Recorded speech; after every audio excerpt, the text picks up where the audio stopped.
This is Doing Better with Oliver Ox. You kind of have to just like have an open mind coming into the world. People think that there's a difference. Like, no, I'm working smarter. Like, no, you're just being lazy.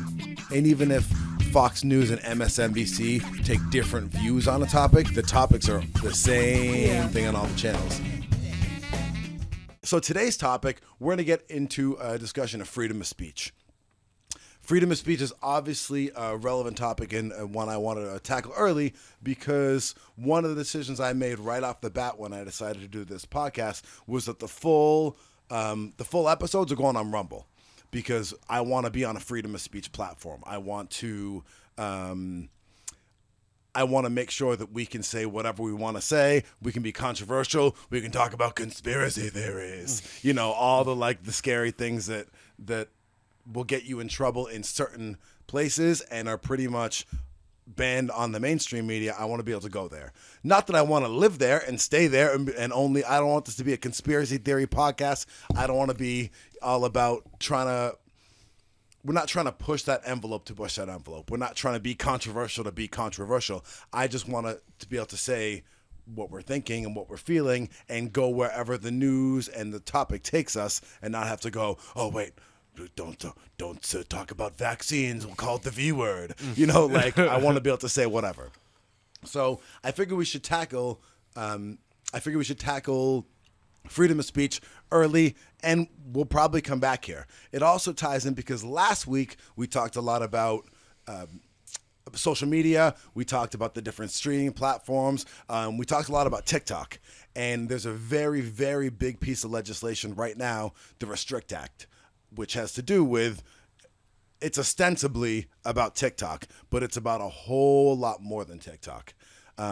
Before we get into, we got a couple videos we're going to react to. We got some other stuff we're going to talk about. Before we get into that, you guys have anything you'd like to say on the topic to jump off?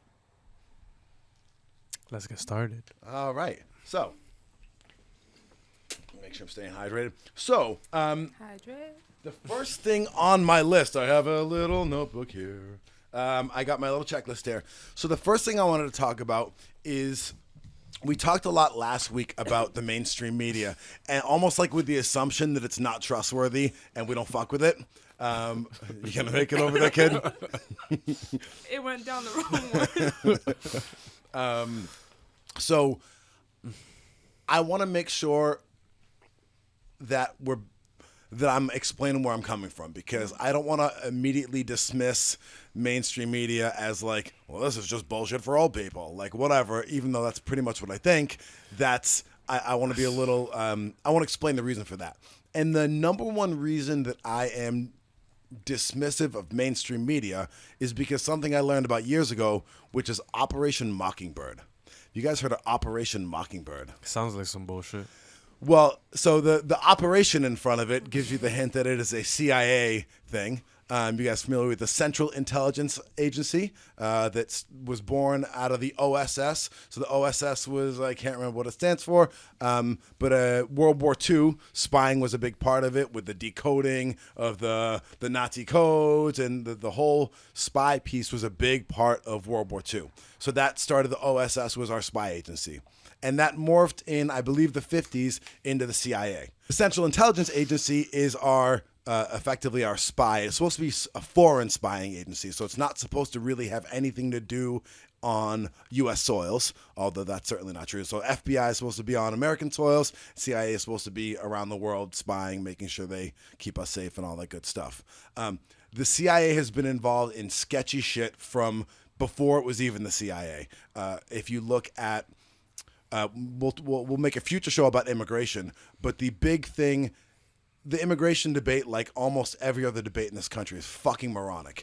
And because nobody's talking about the real issues, that one people are like, you know, it's on both sides, and nobody's actually saying anything of substance. And the big missing piece on the immigration debate is that why are people immigrating? Now, there's some people in certain situations when it's just merely an economic thing, and I think that's generally a positive thing, right? People who want to come fill jobs, especially we have an aging population in this country. Young people, able-bodied people want to come work here, make some more money, send some home, get a better life for themselves. That is a positive story, and that pretty undoubtedly, if you look at the statistics and you look at you look at the sociology of that, that's a positive thing. And we need it. We got a lot of old people who are on Social Security, who are not working, who need to be supported. The bad type of immigration is people immigrating because they have no choice, because their country is being destroyed. And a big part of the immigration that people have, certainly in Europe, are fighting back against is immigration of a lot of Muslims, immigration from a lot of people from the Middle East. Well, those people didn't just decide like, oh, let's go immigrate to a different country. Let's go fuck up England and France, like whatever. No, we like kind of bomb the shit out of their countries and ruin them with our military. Like that is just we spent, the recent study came out, and we'll talk about this a little bit more in depth another week, but somebody just estimated, some university estimated that 4.5 million people have been killed since 9/11 in foreign countries, in foreign wars, in America's wars, in wars that we paid for. I believe it. So 4.5 million.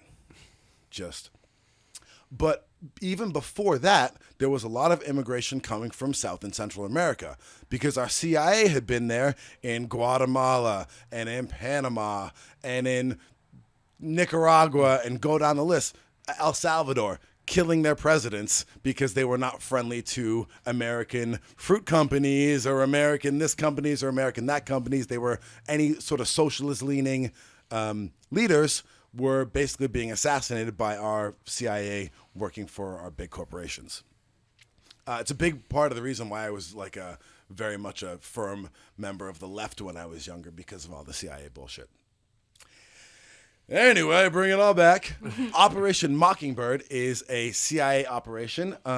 When they started, it was outed in the 70s after Kennedy was killed, and there was a whole bunch of stuff after the Bay of Pigs disaster, which the CIA was involved in. There was a whole bunch of disasters involved in the CIA, and there was a committee, I think the guy was Frank Church, it was a senator. The Church Committee came out and basically did a whole investigation of the CIA. And Operation Mockingbird was one of the things that came out of there about the CIA basically having agents in all of the mainstream media. Do you know when someone's trying to manipulate you? It's not always easy, especially when that person is supposed to be a trusted source of news. Operation Mockingbird was created during the early years of the Cold War to disseminate propaganda to the public through CIA-backed journalists. In 1975, the Church Committee was created to investigate abuses by the CIA. In their official report, they stated that they found 50 journalists who had official but secret relationships with the CIA, though they chose not to name those names. In 1977, investigative reporter Carl Bernstein, already famous for his investigation of Watergate, published in Rolling Stone magazine that over 400 members of the press and 25 large organizations were secretly on the CIA's payroll. These journalists and organizations were tasked with writing and publishing fake stories that could manipulate public perception. When bribes didn't work, journalists would be threatened or blackmailed. Though Operation Mockingbird has never been officially confirmed, we know from classified records that these types of operations happened. So, that's Operation Mockingbird. Are you surprised? No. It's like I don't know. Thinking about it, everybody is always like, oh, this person did that. This person did this. There's always something. Agents Like- of the Matrix. That's what they are. What do you mean by that? That they're put in positions to distract people or to keep people in the bubble that they want. They want people to stay distracted. Distracted is like, I don't know. When you're distracted, you never realize you're distracted until like you wake up, and then it's like, oh shit. They want you to stay in like that zone, that kind of spaced out, just scrolling, like TikTok. And I was just looking up, the CIA's budget is over $3 billion. Oh. Like, it's a lot of money. That's a lot of money. So you can buy a lot of journalists with that. So anyway, that is why I have been suspect of mainstream media for a very long time. I mean, that's the basis of it. And then seeing how things get reported in a way that it tends to seem, I mean, part of it is not conspiracy, right? Like, part of it is they were real friendly to Pfizer and Moderna throughout the whole COVID thing. But then if you wait till the commercials and like, sponsored by Pfizer, this segment brought to you by Moderna, saving the world one needle at a time, or like, whatever their line is. So it makes sense from just a financial perspective. And some of my favorite shows that I like on on Rumble or whatever. One of my favorite shows is The High Wire with Del Bigtree, and that's entirely funded by his nonprofit organization, which is all donations. And his big reason for that is like, I don't want to have to take money from anybody for anything and have to compromise my values. And I think that's deep.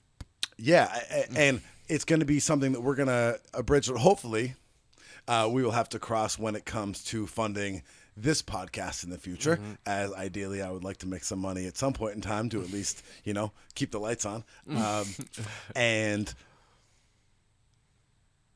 it's going to be, I want to be as transparent and clear as possible with that, because it's, it's very easy to want to favor the people that are paying your bills. And I want to figure out a way that we can do that and, not jeopardize our message and not jeopardize the purity of what we're saying. Yeah.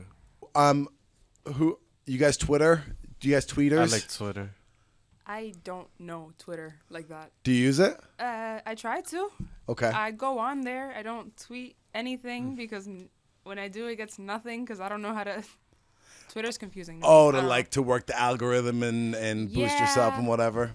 There was when I first joined it, I never even joined it for me. I joined it because of school, some reading project, and then when it came to me having my own account, it's just I only go on there sometimes to see. If someone says oh, this is trending on Twitter, I'll go on Twitter and check. But that's about it. But you? I like Twitter. It's definitely gotten better now. My last account got deleted because there's always people hacking accounts. Yeah, so I have a new Twitter now, but I just follow a bunch of positive people because now with Elon owning it, there's a lot more real shit on Twitter all the time. So I'll have Patrick Davis, that dude. What I have know his full name. Is it Patrick Bet David? Is that dude? Okay, yeah. Him. Tristan Tate, Andrew, Sneeko, just a couple of people that are just keeping positive influences. They're always productive or calling bullshit out before it gets to a certain point. I feel like Tristan does a really good job of defending and being both sides. Could talk shit about one thing, but then the other day, not that he's defending it, but he's this is why I talk shit about that. That doesn't make me biased because of that. I'll talk shit about this too, which is the opposite of that, just because of this. It's very interesting. The way that some people speak on Twitter is you can't really argue. It's just back and forth. I don't know. You end up agreeing with a lot of people now, at least. Before it was just delete, block. You never seen nothing. Just seeing Megan Thee Stallion. The Tory Lanez thing that was just taking over Twitter for a minute, right before Elon got it. There's a bunch of media bullshit was on before, and now I don't see any of that. Yeah, I feel when you talk about the Matrix, the Matrix loves celebrity news, right? That's the that's the thing, because that doesn't disrupt anything, right? Some drama between two famous people gets everyone talking and consuming media, but it's not a threat to anything. No one's gonna change the system because of some Megan Thee Stallion whatever. He shot her. Is that what happened? I don't know nothing about that. Somebody shot somebody. I feel everything's fake at this point. Right.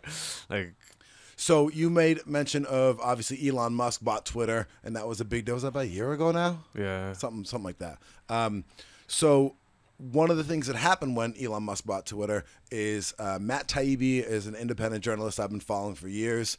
Most of the journalists that I follow tend to be people who've reported on military stuff and are trying to, outing some of that stuff, because our military budget is what, $800 billion, $800 billion. Just mind-blowing numbers in a country with people sleeping on the streets and not having health insurance. Yeah. But that's a whole.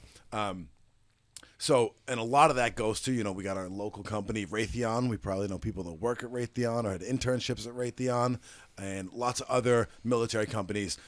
They do very well, thank you very much.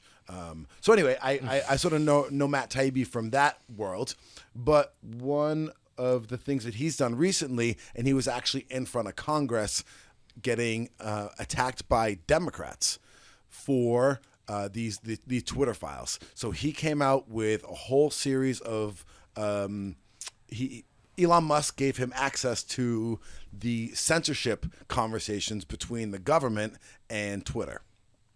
And I'm sure you guys are familiar with the First Amendment. The First Amendment, Congress shall pass no law limiting freedom of speech. Obviously, that's a paraphrase.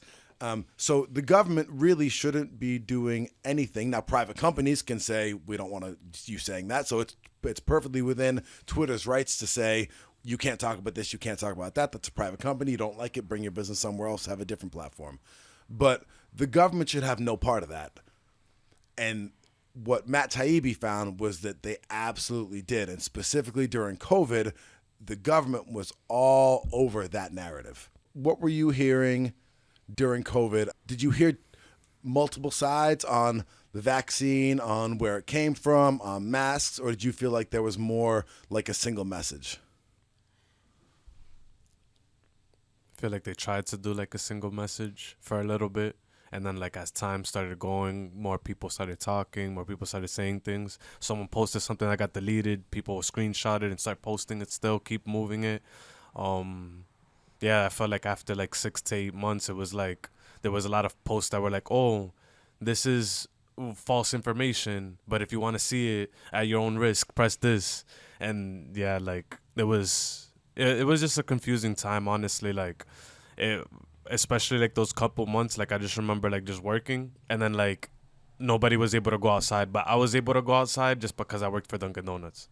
So it was kind of funny. It seemed like the whole time it was like hilarious because it's like me, a Dunkin's employee, get to go out, drive around with no insurance or anything, but then there's people that like work another job that they can't go nowhere.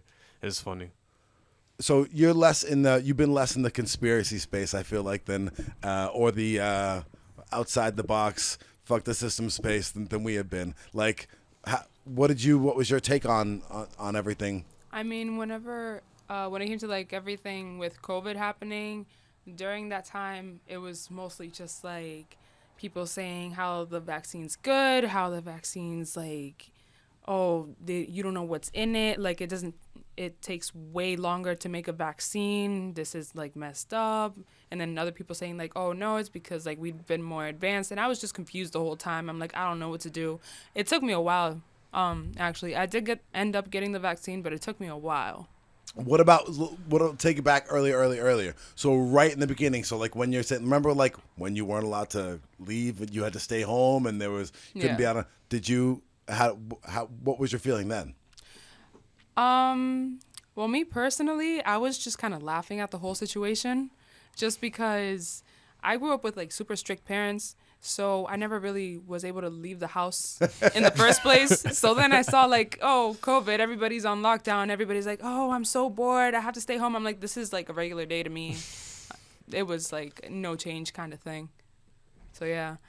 I felt that it was kind of the same thing, or at least I was living like on my own at that time that it happened. So it was like I just came from living from my mom's house, and it's just, now I'm in another house, but I can't leave. But I still had like my paper from Dunkin' Donuts that I could drive, but like only at certain times. And I heard like everything that was on the news too, like the same thing. It takes longer for the vaccine, but then we're advanced now, and like all of that. It was just like funny, just hearing, it's in the air, now it's not. It's on counters, now it's not. It's like, damn, like it was. And then like everybody finding out like, oh, look at these like cleaning products. They say like it kills COVID, and we never noticed before. But I'm thinking like, was that always there, or did they just put that on there after? Scheme. So that's interesting. We'll do a more in-depth COVID and the vaccine episode at a later date. I just, from an information perspective, and a sort of a free speech perspective. So like. And we'll talk about it a little bit later when we get to interpersonal things. But this was a big sticking thing for me because I didn't believe shit from the jump. Like from the first day, I'm like, this thing from China and all. You remember the videos of like Chinese people just knocking the fuck out in the street, and like I was like, no, this is all bullshit. Like this is just like the war on terror and weapons of mass destruction in Iraq, and you guys are probably too young for that. But that whole thing was a fucking lie too. So like based on, and I grew up in the in the war on drugs era when they're like, oh, if you smoke the marijuanas, you'll die. And like, oh, you'll be smoking crack in 3 days and stabbing your mom for heroin in a week. And like, so like all the major things that had come out of the government in my lifetime, the government fucking lied. So when they came out with that, I was like, nope, I'm not doing any of that. So like, for work, I had to wear we had to wear a mask. So I got like the most useless shit ever. What are the little around your neck thing? Gaiters? Yeah. You know, the gaiters, like, which is not even something slightly, just covers your stupid face. Oh. So I'm like, yeah, I'm I'm wear. like, what are you talking You know about? what I'm The talking one about? that The looks little- like a sleeve on your face? Yeah, sleeve on your face, like this thin, like Yeah. but basically a pop filter. So, like, I would wear that to work. I never wore the fucking blue things. That was or just for the aesthetic. The KN95s or like any of that. When they had the 2 weeks to slow this, in New Hampshire, they didn't have any laws, like you couldn't go out. But I literally went out every single day. Every single day without fail. I went out. I went to Cumberland Farms, and I'm like a big hand washer. I've stopped washing my hands. I'm like, if the government's telling me to wash my hands, I mean, still after I like take a shit and whatever, I wash my hands. But like, as far as like being all like, oh, don't touch a thing, I would go to Cumberland Farms to get myself a coffee and their nasty pizza, and I would eat that shit without washing my hands and pay in cash. And like, I'm like, I think this is bullshit, and I will risk my life proving this is bullshit. And like large and particularly not in shape cashier at Cumberland Farms, he wasn't fucking dead, and like he's handling people's money every day. So I literally did none of the things from the jump, and I never got sick. Like even a little bit, I was fucking fine the whole time. Anyway, No, honestly, there was like a lot of things going on with like, I don't know how true this is, but I had a couple people tell me like, oh, that they heard that people working in like the medical area, that when someone died, they would just label it as COVID to do less work. Yeah. So like those That's a big numbers, one. yeah. and there were reimbursements to the hospitals based on what if they put COVID, they got more money and whatever. We'll get into that whole thing at a later date, more in depth when we have all the research lined up, so we can speak eloquently and with facts. But in general, I thought it seemed like that was the most censorship that I've ever seen, because there was a lot, like there were accounts taken down on YouTube left and right. Anyone who said anything other than, the vaccine's great, COVID's the worst thing ever, better not get it or you'll die, you're killing your grandma if you whatever, try and go near people. And like it was a really crazy time. Like people were losing their jobs. Like Yeah. I was almost forced to take a vaccine, but I just chose to leave the job. I was like, I'd rather just not and then find another job. And that's exactly what I did. Like I took the vaccine for a job and they kicked me out. So look at that. Wow. I got pulled over in Mass it was actually in Lawrence. I was driving. I can't remember where I was going. Anyway, for when it was the curfew or whatever, and you had to have thing. And I wish I could have videotaped it. I played dumb for the cop, and like he was like, "Oh, what are you doing out?" And I was like, I'm driving to my friend's house. And he's like, oh, well, you're supposed to be, there's a curfew or whatever. And I'm like, there's a curfew? Why is there a curfew? And he's like, for COVID? And I'm like, for a virus? Like, I can't be out at nighttime because of a virus? Is it a daytime virus? Go to sleep. So he was, he was not impressed with me, but like, I wasn't a dick about it. Like, I wasn't super sarcastic. I was just like, I played dumb, and he was like, move along, sir, and then followed me all the way out of town. It was a state. He followed me all the way to the border. I was on my way home. Oh, my God. Literally to the New Hampshire border. that's crazy. Whatever, but so that was all a setup for this little video. Kim Iverson show, another one of my favorite shows on Rumble. She did a nice little breakdown of Matt Taibbi's Twitter files and what it had to do with the censoring of information on COVID and the vaccine. And I think what's really interesting about this is, actually I want to talk about this before I get into this, is the terms. So misinformation and disinformation and mistruth is one I heard in this BBC video that we're going to watch in a second. And I think that's interesting, and I wonder if there's a legal reason. So, like, if if your boyfriend said he was going to the gym and you, like, happen to be driving and you see him, like, walking down the street holding some girl's hand and kissing her or whatever, and then, and then you ask him about it and you're like, what the fuck? You're not at the gym. You wouldn't be like, if he said, oh, no, I was at the gym, you wouldn't be like, that's misinformation. That's disinformation. You'd be like, no, that's a fucking lie, right? That is not true. You're telling me lies. And I think it's interesting. And in any other situation, if somebody said something that is not true, that is not accurate, you just say, that's not true. That's not accurate. But if you call someone out for lying and being a liar, I'm pretty sure that you can get sued for slander or libel or whatever. Yeah. But if you say that's misinformation or that's disinformation, It's a loophole? I think, and somebody can correct me on this, but I think they're trying to get around it, because part of this is they're saying, like, even if it's true, it might be misleading, or lead you down the wrong path. And that's why it's misinformation or disinformation rather than, like, that's a lie or that's not true. You get what I'm saying? Yeah. Like, so I wonder if that's a piece of it, because they're not saying, like, when someone's like, oh, I had a vaccine injury or the vaccine made me sick. Like, they're not being like, you're a liar.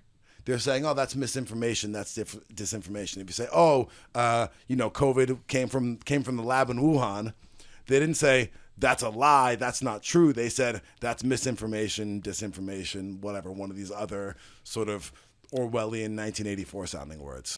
The Twitter files then chronicle the various items of misinformation the project decides to flag. So let's go through some of them.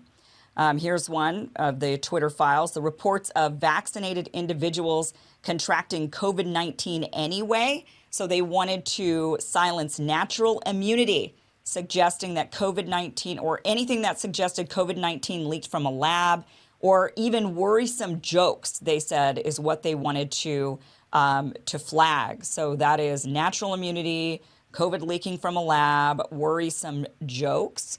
They also wanted to limit true content that might promote vaccine hesitancy, including true stories of vaccine side effects and any true post that can fuel hesitancy. You can see it right there. So true content. So true information they're wanting to censor. They're saying true content. But if it promotes vaccine hesitancy and stories of true vaccine side effects, those need to be flagged. These are all lists of things that this virality project, this shadowy ministry of misinformation, these are the types of things they were flagging on Twitter actively all the time.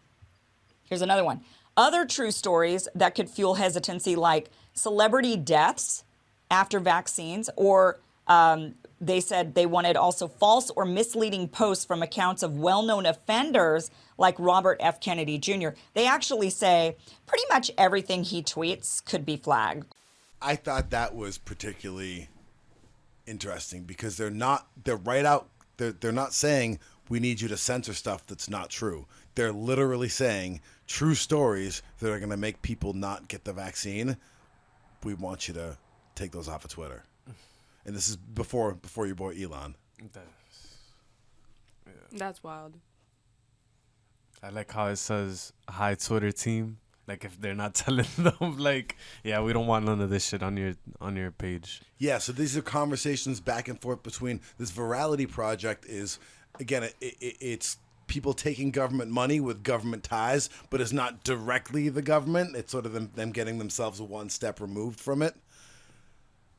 But again, it's effectively the government stepping in and telling Twitter, which is one of the biggest platforms, what they can and can't put on, or not even put on, promote, let people say, and taking down people like Robert F. Kennedy Jr., who I knew before any of the vaccine stuff as an environmentalist. Like, that's how I am familiar with Robert F. Kennedy Jr. He did a lot of movies, a documentary about the coal industry. He's always been over companies for polluting.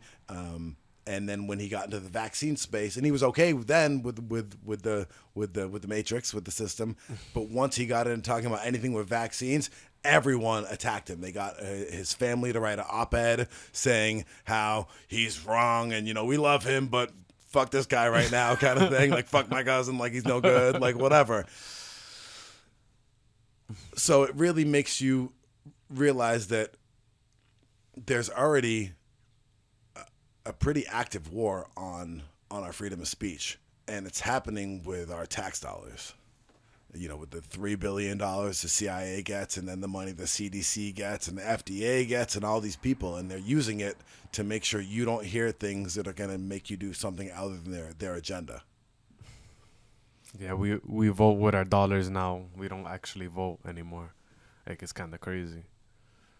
Whatever we spend our money on is what makes them stay up, because they tax everything. What do you mean by that? Like, keep going. So, like, people are going to still buy Coca-Cola. And that's why they're going to still make cans. That's why they're going to still be putting bullshit in there. That's why, you know, it's going to keep being, at this point, $1 billion business still. So, like, we're kind of keeping them in that position because people still spend money on it. At least, like, there's always Cokes in, you know, every store. A grocery store, convenience store, restaurants, like, you know, and we're spending money on that all the time. And then there's other places, like, you know, even like smoothie spots, or even these other places that if everybody went to them, they'd be $1 billion businesses too. But that's not the case. And obviously, like, you know, these big companies, they're behind most of the stuff that's going on. But is it paying people, politicians, and all of these other people to, you know, stay quiet? But it's like, yeah, we vote with our dollars nowadays. Our votes don't really matter. Yeah, the old term for that is vote with your feet. Like, where you go is what you're supporting. And I think that's one of the things about the COVID shutdowns and all the big government stuff that is so scary, because who did well out of that? Walmart and Amazon, right? Amazon, COVID was the greatest thing that ever happened to Jeff Bezos ever, right? Like, because you can, right? Got money. hella money. Like, He just got sued for 20 billion. I mean, we could just lost like 20 billion. Yeah, you can afford it. It's like whatever. He That's still like got you, like 100. right. That's like you dropping a quarter when you go on the street. Damn. So like that was again one of the big red flags to me right at the beginning of COVID. Not that I was going to believe that shit anyway, but when they're like, oh, it's all going to run out of toilet paper, and everyone's like piled into Walmart. Like, Walmart was packed. no, have you seen the pictures of like what people were wearing out to buy things? yeah, like, that was hilarious to me. I'm like, there's no way. There was somebody literally with like the old like masks that they used to use when like there was a sickness. It looks scary. It's like the goggles with the pointed one. Yeah. Like, Mask. oh my god. Wait, what? The plague mask. Yes. I wouldn't be surprised if they paid some people to just go places looking like that too. Some people on TikTok, I found it mad funny. I'm like, what are they doing? They literally would put on like a hoodie, and then they took the cover of a pan and put it on their face. And it's like a glass shield, and I'm just like, okay. You need all that.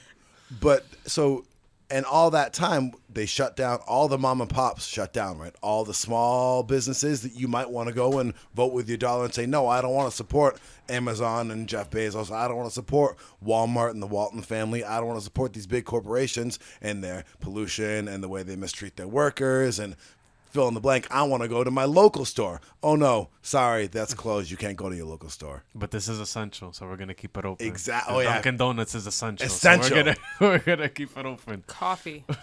Coffee. Right. But not every coffee, just the big corporate coffee. Exactly. Not, Bob's Coffee Shop.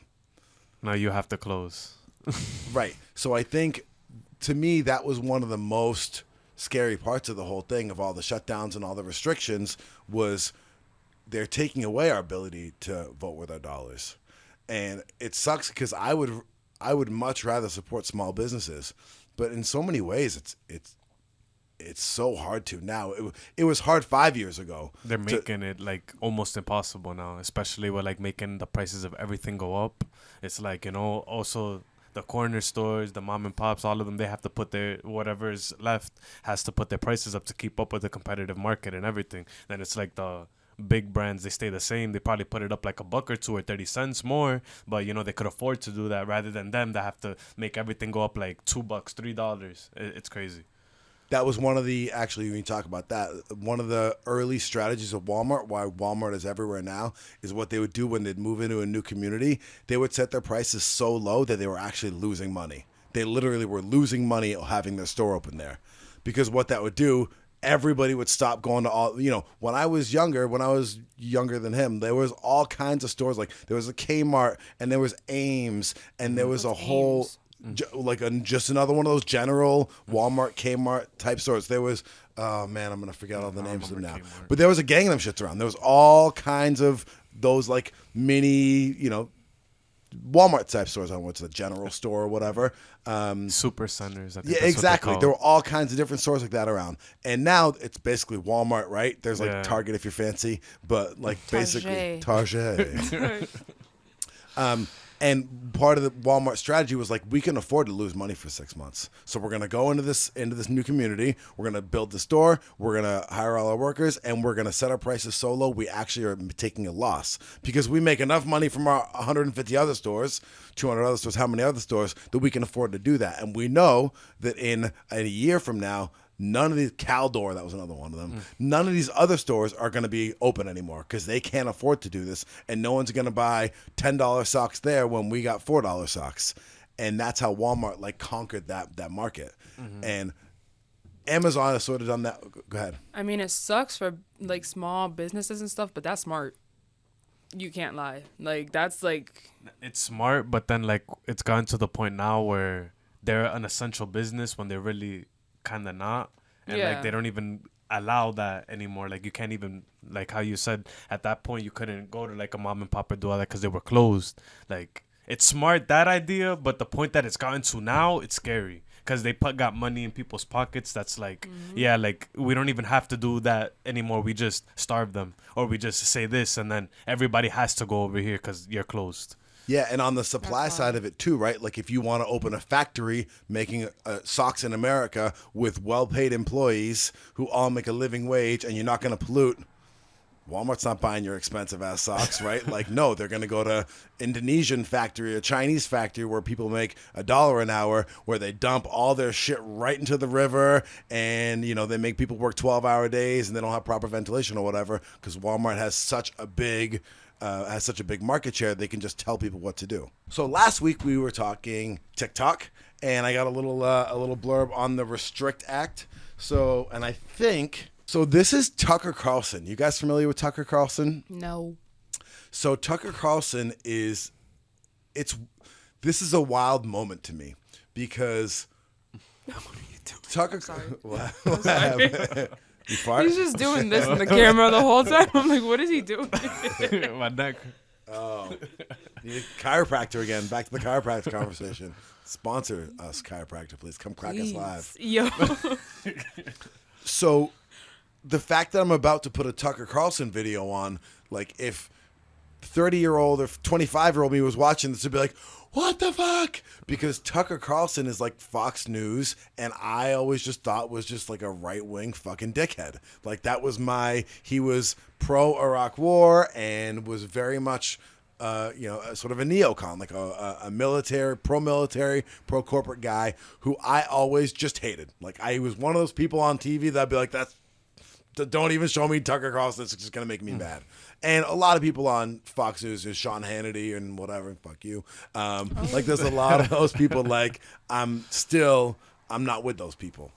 But Tucker Carlson is one who I didn't change. Tucker, you changed. So like he's really changed, and since then has been kicked off of Fox News a few weeks ago. He got kicked off of Fox News. He was their #1 host, had 3 million viewers.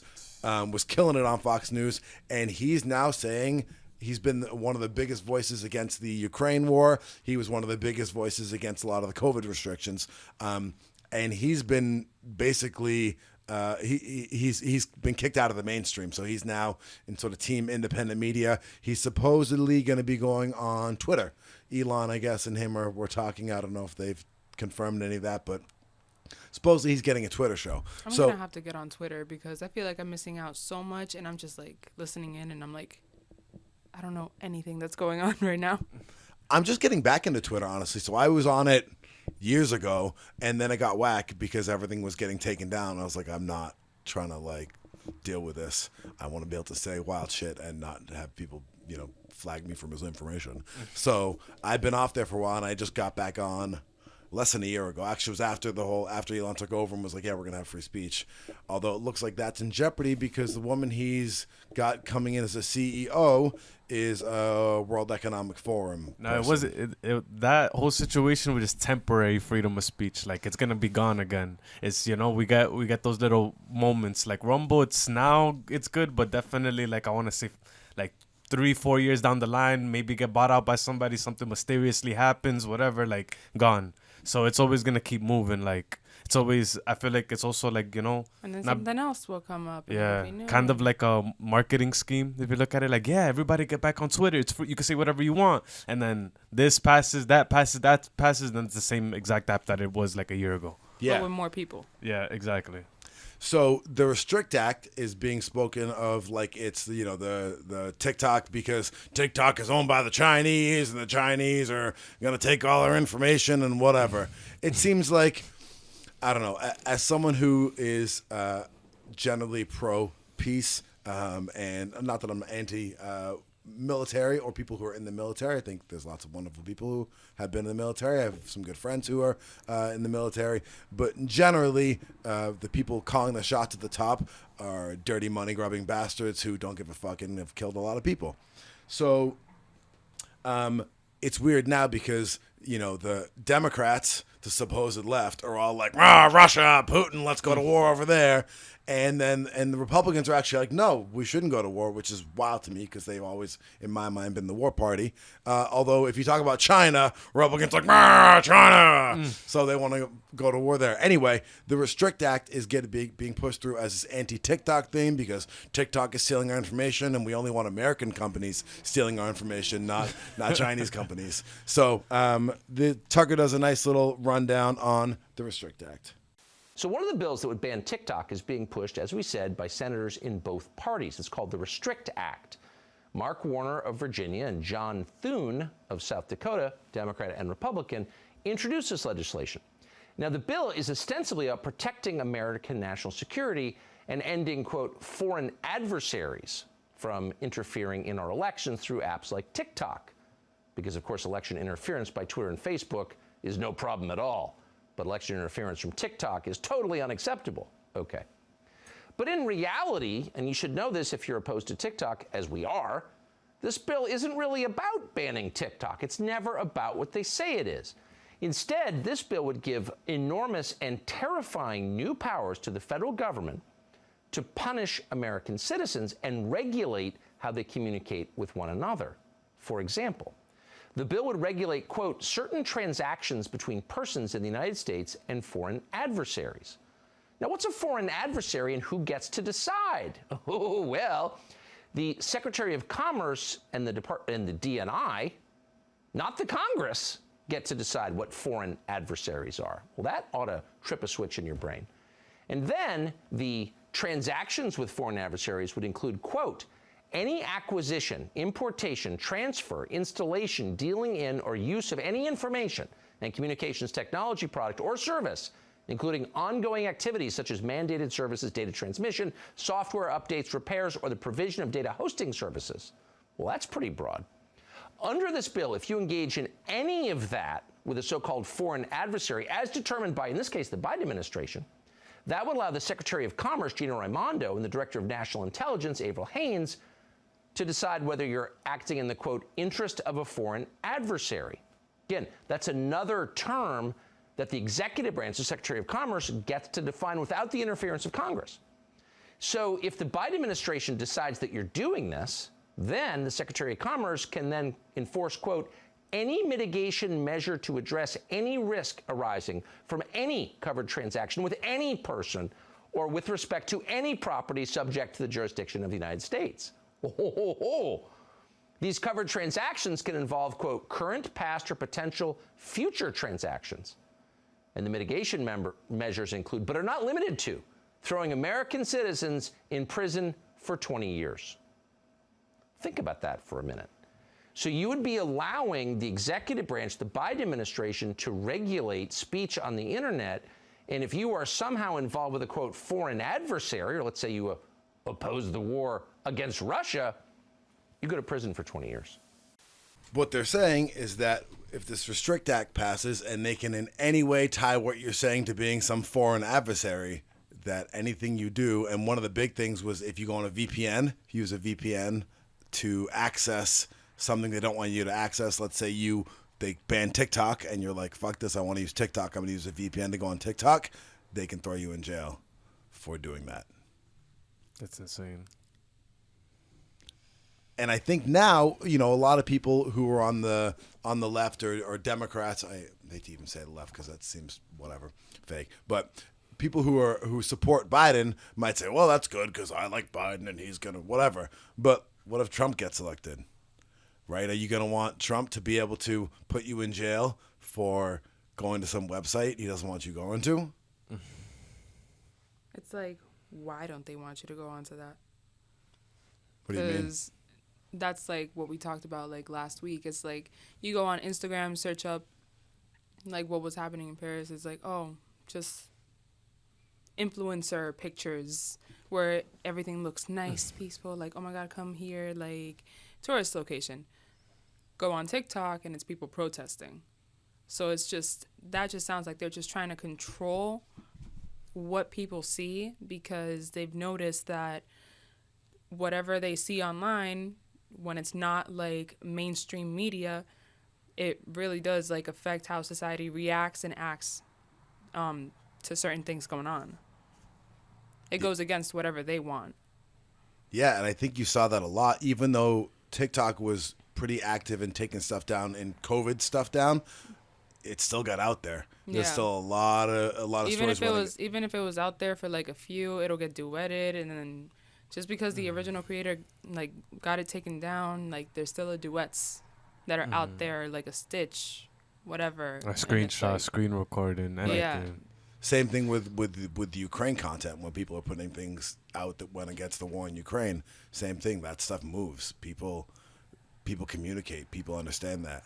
It's a threat. But if they're going to be able to put you in jail for that, that's a whole nother level. And that's beyond. So that's like, wild. Think about it. You can get thrown in jail to go on an app and do a dance. If the dance, yeah. Better not be a Russian dance. No, oh my god. I was gonna say something like that. No, because bro, that's oh my god. I didn't know about that part. That's why I'm just like in shock right now. I'm just like, wow. So if they really do ban it, I can go to jail if I even try and do a VPN. Like, that's why it's crazy. What? And I think stuff like this has been happening. In England, there have been people who put in jail for Facebook posts recently, but I feel like in America, like that's one of the things you're like, America is the land of the free, right? This is things that would never happen in America. And when I was growing up, that's what was bad about all the other countries. Like, we don't live in China. This is America. It's a free country. We don't live in Russia. This is America. This is a free country. Mm-hmm. But like, sure. It's getting tight. Everything's tightening up now. All right. So there is some pushback. So the state of Missouri, and again, this is such a weird moment for me as someone who was always very politically progressive. It's always been, for so many years, just a firm, like, on the left person, that now it's all the red states that are fighting back against this current round of oppression. And so Missouri, somewhere, I don't know if I've ever been to Missouri. I don't think I've ever been to Missouri. It's a flyover state, right? No offense to Missouri people.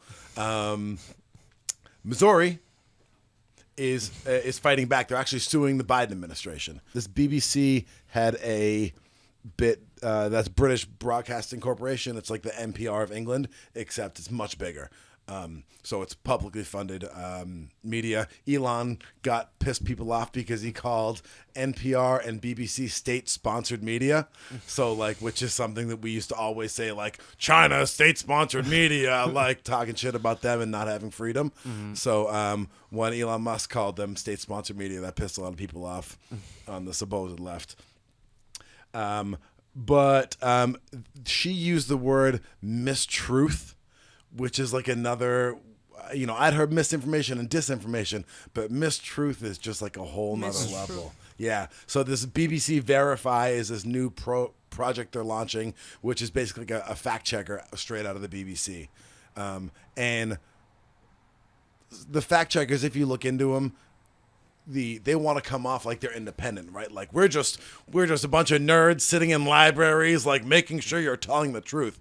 But no, like the main Facebook fact checker is funded by Facebook, and they came out in court and said like, oh, it's just opinion. You can't hold us liable if we lie in our fact checks. And there's a lot of, these fact checkers are not neutral people. Like you got to fact check the fact checkers. I'm calling that, by the way. If that's not already on a t-shirt, I'm putting that on a t-shirt. Fact check the fact checkers. Yes, this is Missouri versus Biden, one of the biggest cases that's going on right now in the country. It is so huge. Well, basically, the states of Missouri and Louisiana decided they were going to sue the federal government because they said the federal government was stepping in to censor American speech on a myriad of topics, from COVID to vaccines to the Hunter Biden laptop to election integrity, all kinds of different stuff.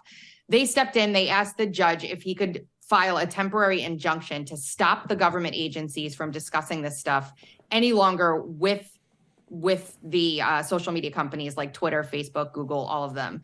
So in order to get there, to grant that temporary injunction, the judge gave them expedited discovery and deposition power, which is almost unheard of generally. But to do it at such a high level of all these government agencies was absolutely bonkers. They did it. They granted it. The government kicked and screamed and fought. But ultimately, the heads of CISA, the CDC, Anthony Fauci was deposed. Elvis Chan from the FBI was deposed. All these people were deposed in this case.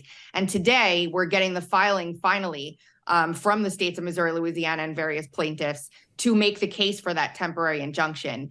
The judge has already said they've basically made their case because the discovery they've received has been absolutely off the charts, insane. So remember that disinformation governance board that they tried to spring up? Yep, Nina Jankowicz, who's now begging for money. Yeah, that's right. Yes. Yeah, she is. To sue Fox News? Is that what she's doing? $100,000, yeah. Yeah. So that disinformation governance board was actually just a cover for what they're already doing at CISA. CISA declared, they learned through this lawsuit discovery, your thoughts, cognitive infrastructure. So CISA has declared that your thoughts, the things you type on social media and what you think, are part of their infrastructure. Therefore, they can regulate those things as they would any other piece of critical infrastructure that they are in charge of. The Cybersecurity and Infrastructure Security Agency is CISA. That's what she was referring to. So that's the agency that basically says your thoughts are part of their infrastructure, so they can regulate it. So yeah, CISA is part of the Department of Homeland Security, and it's the cybersecurity wing of the U.S. government. So, but this Tracy Beans has been covering the story, and she seems pretty optimistic about the fact that there's going to be some pushback, and that this case against the Biden administration might actually go through and hold them accountable and get some information out about the fact that they're trying to regulate everything. I mean, I don't like it if they consider what I think and what I write down as part of their, what I tweet or what I email, because they can get into your email too. They can get into your WhatsApp and Signal. They've hacked into all those things. Tucker Carlson was trying to set up an interview to interview Putin, and they hacked into that and basically put the kibosh on him being able to do that as well. So they can access all the information, and they think it's part of their regulatory structure. What you think is a stretch. How are they gonna know? Well, I think the idea of thoughts is once you write it down, right? Once it's on any, other than scribbling on my little notebook here, right? Once I type it out, it's accessible. We're all of our devices are, almost all of our devices. You got any electronics that are not on the internet? Nah. I don't think I do either. I think only my Game Boy, that's about it. Yeah. So unless you want to start some subversive shit on on Mario, they got access to all of that. The last thing I wanted to point out, because I think, again, a lot of people on the political left, more Democrats and other left-leaning people are going to say, well, whatever, this is just to take down the racists and the white nationalists and all those types. And that's who you see, probably feds, but who you see, the January 6th types. Like, we got to protect against those type of people. But that's bullshit. Omali Yeshitela has been active, politically active since the 60s. And he is part of the Uhuru movement. You heard of Uhuru? He's a socialist. I mean, he's full all the way left. He's African socialist. So this is as opposite of white dudes with flags. This is not your nationalist racist. This is someone who's been active since March on Washington in the Black Power movement, effectively. And he has been arrested multiple times, is currently facing a case in Florida for, they're saying he's a Russian agent. And yet you are attacked constantly, and even are under attack now, for your own free thinking and your own free speech. So can you tell us just a little bit more about that, the attack on you? Yeah, I think that's important because to make the point that nobody's charged us with, with stealing anything or, kidnapping anybody or, otherwise harming, folk, even any act of violence or what have you. And in saying that, I'm just contextualizing it. But it's what we think and what we advocate. And, right now we're at a particular place, but, I was arrested in St. Petersburg, Florida in the 1960s because they said they created a law called verbal abuse of the police because we said something like the police and the Klan work hand in hand. They made a law, verbal abuse of the police. I was arrested for violating that law. I was arrested at different times for various other kinds of. I mentioned to you what happened in Gainesville, Florida, around the free speech issue, and there were several other kinds of free speech issues that I was attacked for. I was handcuffed in the backseat of a police car, and with my hands cuffed behind my back. And police clubbed me. Just beat me to my head was swollen this big, and they were able to use as a basis for doing that the fact that when they had arrested me and were on the way to the police station, they said this in court. That I was sticking my head out the window yelling at somebody, so they had to beat me in order to keep me from hurting myself. And this nonsense, happened in a courtroom. I was arrested, as I said, for making a statement in Gainesville that the bullet that killed Martin Luther King had killed nonviolence in this country. And so I was arrested for having said that. I was arrested, everything has been around this question of free speech, of what I've said, that there's no instance that I've been arrested for any other thing. And there were a lot of those kinds of arrests around things that I've said and things that they thought I meant, whether I said it or not. So he's been arrested time and time again for freedom of speech things. He got shit kicked out of him by the cops in civil rights protests, and he is also being targeted by this exact same government authoritarian information control. So this is not a left and right thing. This is not about how you think the economy should be organized. This is not about if you think the free market is better or, government programs are a better way to provide for people. This has nothing to do with that. This is not a left, right, Republican, Democrat issue. The only way it's a Republican, Democrat issue is the politicians in both those parties don't give a fuck about us and our freedom and are happy to go along with exactly these ridiculous, effectively anti-freedom bills and actions of the government. So I think the fact that, they in the mainstream media, they want to play it off as this is the government, this is some woke thing, or like the government is standing up against racists and nationalists, and they're the biggest threat. Biden saying the biggest threat to American democracy is racism and white nationalism. Like, no, you're the biggest threat to democracy. Like, you people and millionaires working for billionaires are the biggest threat to democracy, because you don't give a shit about democracy. As long as you have all the money, you're going to have all the ads and you're going to get all the votes. And it's got nothing to do with freedom or civil rights or any of those things, because this is a civil rights leader who your government's been beating the shit out of and thrown in jail for the last 50, 60 years. Yeah, it's all about control. I feel like at the end of the day, they don't care what's going on as long as they get a little bit more control every time they inch towards it. And a little bit more money. Yeah, I mean, they have all of it. They print it. Yeah, I mean, yeah, but that's yeah. We'll do our Federal Reserve episode too. We got a whole lot of episodes that are in the making right now. I think we talked about 3 or 4 future episodes, but we're definitely going to talk about the money. Fractional reserve banking is a note from the Federal Reserve. Yeah, well, and central bank digital currencies. Yeah, no, that's a whole nother topic as well. Yeah, I was watching a thing today about India. I didn't even know this.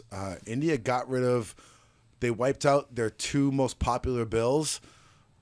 It was in 2016. Just said at 8 o'clock, come on the news, and at midnight, your 10s and your 20s don't count anymore. They literally did that, yeah. And they've already implemented a digital currency there, and that's some scary stuff. Again, we'll have an episode all about the money thing. But if you have, think of if you're only all your 20s and all your 10s, just. And then the next step, there's no more cash. You get paid. It goes into your phone, right? It's all tracked. And they can see everything. If you break a law, you jaywalk, they just take it out of your bank account. Exactly. Or you go on Twitter and you say some shit like I've been saying often for the last 10 years. And oh, we're shutting off your money until you act right. So, or you hear we got this new vaccine. You don't get the vaccine. We're shutting off your money until you go get your vaccine or whatever. Fill in the blank, right? It could be any... Yeah, they'll just force you, and that also goes along with that everybody wants to go, telling everybody to go on electric cars.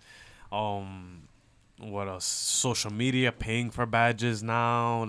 Everything is getting to a point where it's everything will be tracked, whether it's your online movement, your physical movement, and where your money's going.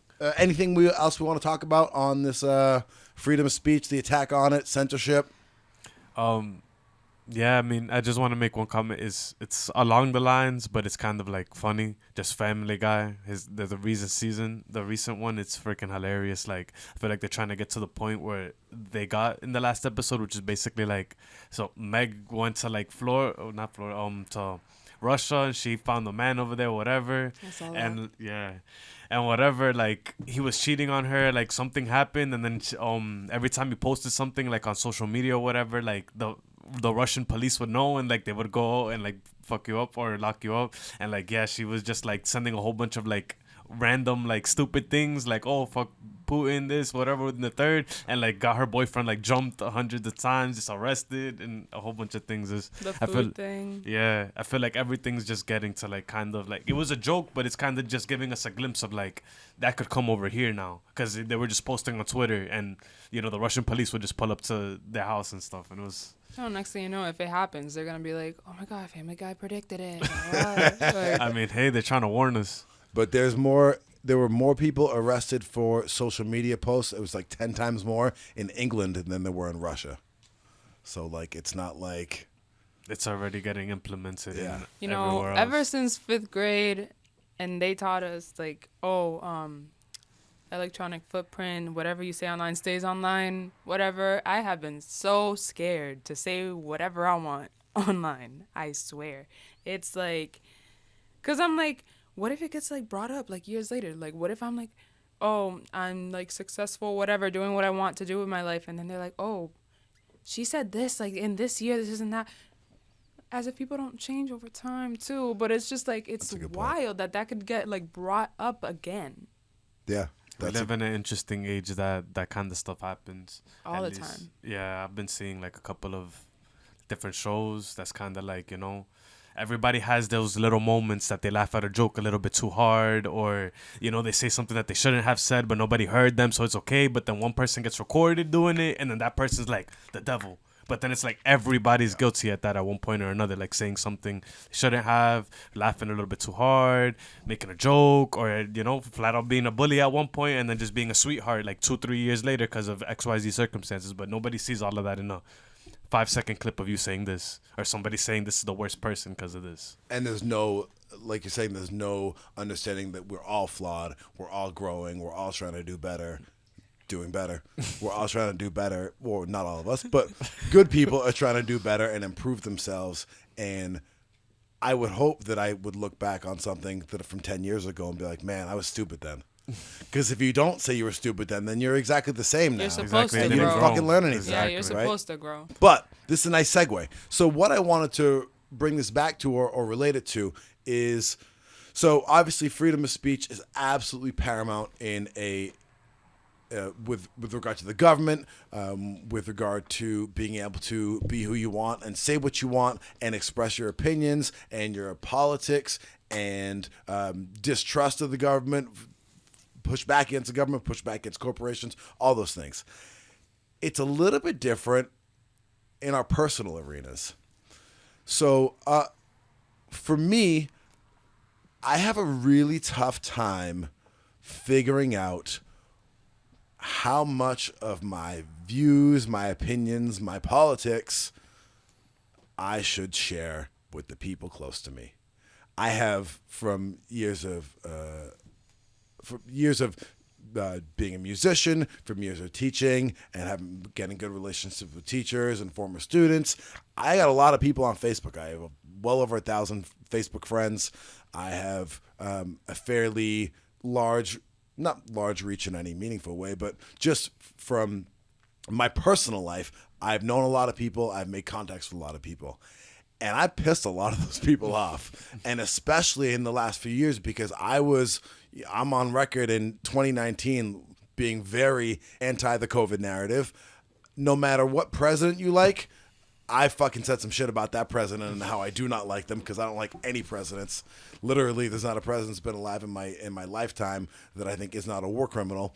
So I've pissed people off. And even if you could have avoided it, if you had a outside of the box view during COVID, that shit came right to the front because that was when the media and the government was saying, like, if someone hasn't been vaccinated, you can't be around them. If someone's not wearing masks and dousing themselves in hand sanitizer and praying to Fauci, like, they're going to kill you and your grandmother. And I've had family members who are very close to me, and my views have really pushed us apart. And I tried, maybe starting about a year ago, to stop posting anything like on Facebook and keep it on the other socials, just so people can be like, all right, if you don't want to hear this shit from me, I don't hate you. Like, if you have a different view on COVID, or you like fucking President Biden for some fucking reason, or whatever, or you like Trump for some fucking reason, which I can't understand either, like, I don't not want to be friends with you. I do not want to see your pictures of your vacation and see when you graduated and all those things. Like, I still want to be in people's lives, and I still want to have relationships with people who I disagree with.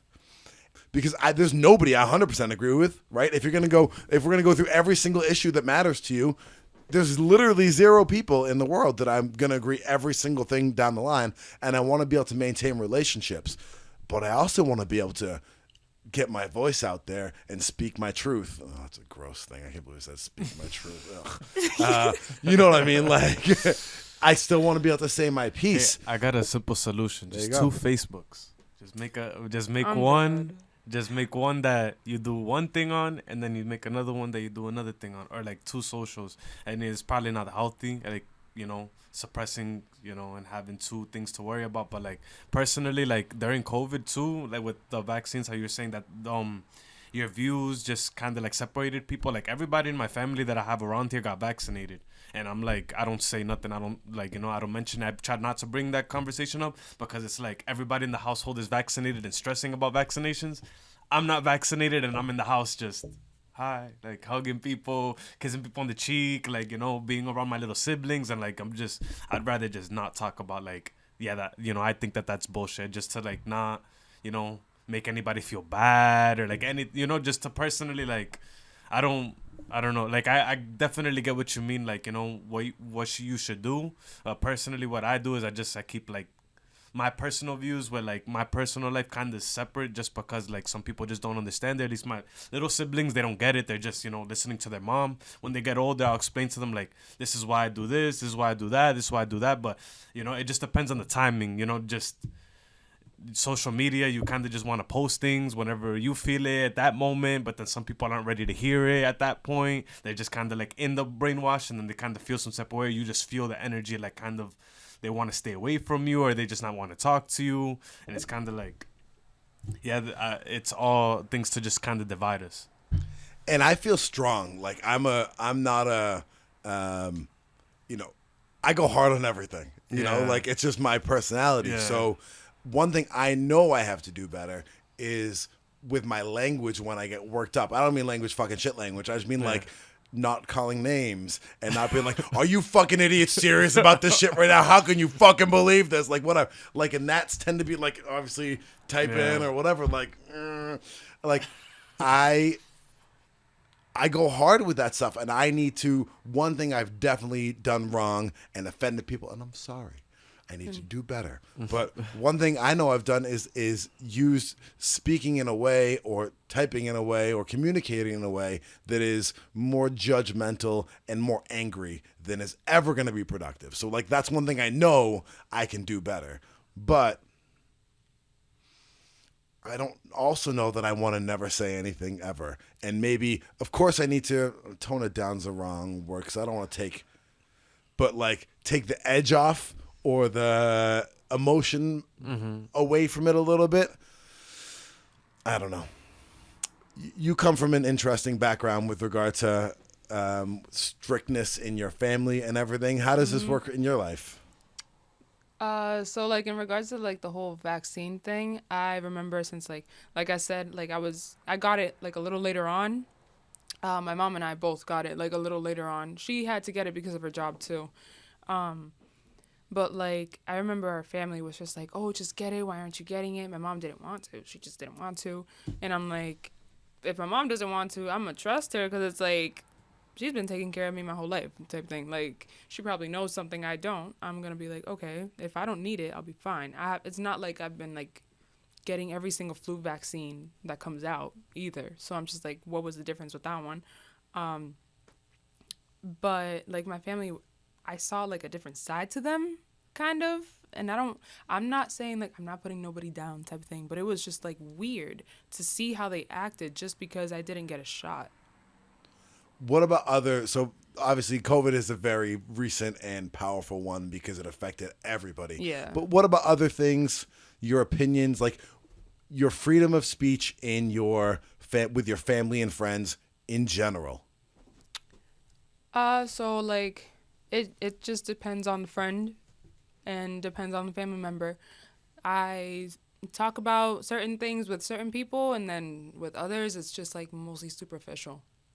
Like whatever, like I'll talk celebrity stuff with one people, and then I'll get into like my feelings with another type thing. Cause like not everybody is gonna be wanting to hear like what I have to say about how I feel about a certain situation. And then also just like you do have to pick and choose who you talk to about it because not everybody's ready to hear it. When are you being fake versus being smart? You know what I'm saying? When are you being honest as opposed to being fucking rude? Like, because I've definitely fallen on the second side of that more often because I don't want to be fake and I don't want to be, I don't know, I want to be honest with people. But I'm stupid too, I think. So I think I fall more on the honest and stupid side rather than the smart and fake side. Like, but do those things necessarily go together? Thinking about it, because I haven't heard of that before, so that's like an interesting point of view. I guess like someone would be fake if you're just lying about your opinion, but sometimes, like, if someone's talking about something and I don't know enough about it, I'll just stay quiet.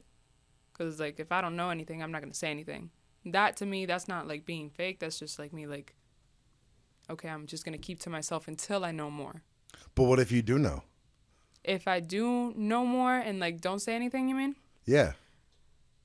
I mean, whether or not they want to hear it, that's on them. If they ask me, I'll tell them, like, what I think. But I don't feel obligated to go and push my opinion on everybody. Yeah, see, that make me sound like even more of an asshole. No, I'm sorry. Pushing your fucking opinion on everybody. Nah, it's okay. It's okay to like put it in the air always. Yeah, you know, you like can. My family's watching this right now. Like, yeah, you are a fucking asshole. She got it. Team Jaws. I mean, no, because it's not like, it's just like there's a certain point that you can get to. You can speak about whatever you think, whatever, put your opinion out there. But pushing it on people because they think differently, that's where I feel like you're doing a little bit too much. I guess I don't think I've done that. But yeah, no, the people that are people famous for disagree. doing that are probably like religion. Like, Like, you can you have know- a discussion about it, but you don't have to be, like, putting someone down, like, oh, because you think this is and that. No, like, talk about it. Talk it out, and maybe you might find some common ground. What were you saying about religion? I don't know. I've always had like a very interesting point of view of like life. I've had like a couple personal experiences with like, you know, dreams, spirit falling out of my body, you know, like not feeling gravity, like literally like imagine gravity, how we're feeling it 24/7, always like absence of that. Any like 1 second of that is just insane. Like your brain can't even comprehend that. And I've had like that moment, and like some people would like not even believe me, because I could give a fuck if you believe me or not, but like they would try to dismiss my other beliefs just because like I'll tell them something crazy like that and they look at me crazy. And because of stuff like that, I tend to like hold myself back from saying like everything, because people just would not understand unless they had like a actual out-of-body experience. Anybody that's had an out-of-body experience completely understands me. On the other hand, other people that have never had that type of experience, they don't. So, you know, it's kind of like, it wouldn't be fake not telling somebody something if they haven't experienced it, because they just really won't understand it. Like, if you try to talk to somebody about your religion, your beliefs, your type of way, it could literally mean the same thing in another religion, just different words, differently. Like, you do something at night that they do in the day, and like people will be like, nah, like I just don't get it. I just don't. But it's the same, like, you know, praying or meditation or, you know, getting into that Zen state. It's the same thing. But, you know, not even just that, just all different topics on all different angles, like fasting, like, oh, some people will tell you that's bad for you, and then other people will be like, that's the best thing that you could do for yourself right now. Like, but some people just wouldn't have that understanding. So like you'll sound stupid, or you'll sound like, you know, like you don't know what you're talking about to somebody that hasn't like experienced or like doesn't look at that type of like thing that you're talking about. So I wouldn't, you know, like how she said, that's a nice way to put it, like honest and dumb and smart and, you know, fake. That I like that. That should be like a tag or something. Okay.